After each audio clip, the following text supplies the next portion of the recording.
He was the heartbeat behind the melodies that defined an era, the quiet architect of songs that made the world dance. Yet he never chased fame or spotlight. Hidden away in dimly lit studios while the crowd cheered somewhere far beyond, he built symphonies out of emotion, shaping sounds that carried both joy and heartbreak in equal measure. At 78, after decades of silence, he finally decided to tell his story. Not the glittering tale of gold records and flashing lights, but the fragile human truth of love that crumbled, dreams that burned too bright, and the cost of pouring your soul into music until nothing is left. Born in a modest Stockholm neighborhood in 1946, he grew up in a family that found comfort in music, not ambition. His father was an engineer who worked long hours, but his grandfather, a self-taught musician, handed him an accordion at the age of 6, unknowingly changing the course of his grandson's life. That instrument became his first language, one that spoke of wonder and longing. While other children chased fame and fortune, he chased sound itself, fascinated by the way notes could tell stories when words could not. By ear, he taught himself piano, playing melodies after a single listen. At 10, he entertained family gatherings not for applause, but because he could feel the pulse of something bigger, something sacred in every chord. As a teenager, he joined a local rock band and the transformation was immediate.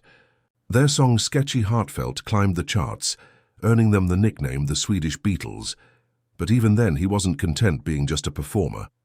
He wanted to understand the bones of music, the architecture of sound, the emotion inside arrangement, the business behind the art. Then, one night in 1966, at a friend's party, fate stepped in. He met a folk singer with an infectious laugh and a mind full of poetry. They jammed until dawn, and in those hours, a partnership was born, one built on rhythm, wit, and shared dreams. What started as friendship grew into a creative and romantic bond, and by the early 70s, they were joined by two extraordinary vocalists, one a soulful alto, the other a radiant star already loved by the nation. Together, they became something rare, a fusion of minds, hearts, and harmonies that transcended borders.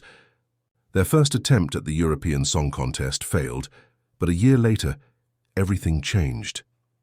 In 1974, with shimmering costumes, boundless confidence, and a song that would echo through generations, Glittering Anthem won the competition and catapulted them into global stardom.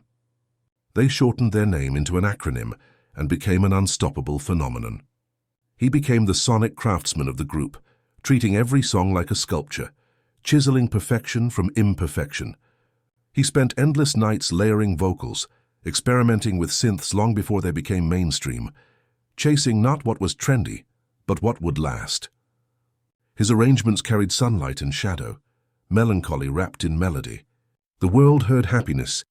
He was writing confession. Their songs weren't just hits. They were coded diaries of love, loss, and longing.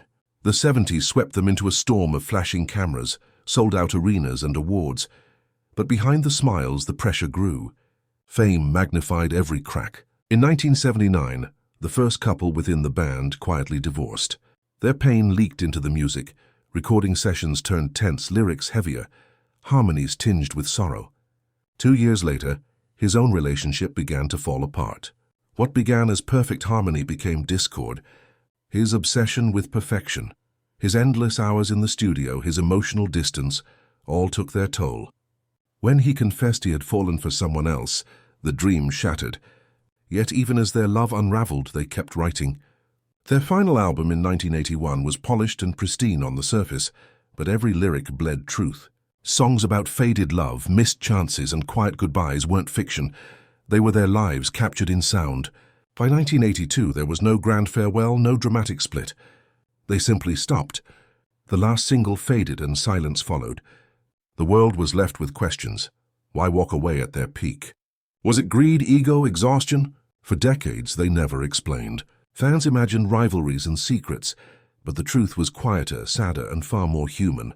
In late 2024, he finally broke that silence. In an unfiltered interview, he said softly, "We were tired. Our hearts were breaking. The music wasn't enough anymore. It wasn't betrayal that ended them. It was emotional survival.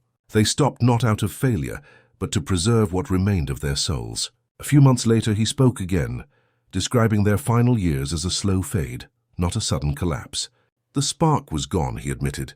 The studio felt like work, not joy. His honesty struck a chord with millions who had grown up with their music. It confirmed what listeners had always felt. The ache within the melodies wasn't imagined. It was lived. There was no anger in his voice, only acceptance. The group's silence was never a tragedy. It was a closing chapter, a necessary ending. For fans, his confession brought closure, turning mystery into understanding. Yet the story didn't end in loss. After the band's quiet disappearance, one member's life took an unexpected path. In 1992, she married into royalty, stepping away from music's chaos and into a world of castles and crowns.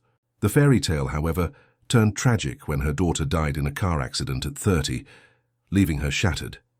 In her grief, it was he who reached out, not as a lover or collaborator, but as a friend who understood the language of pain.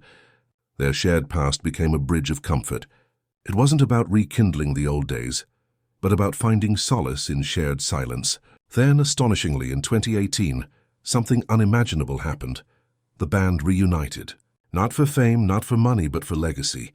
They returned to the studio, older, wiser, gentler, and recorded 2 new songs. It reignited a flame that had never truly died.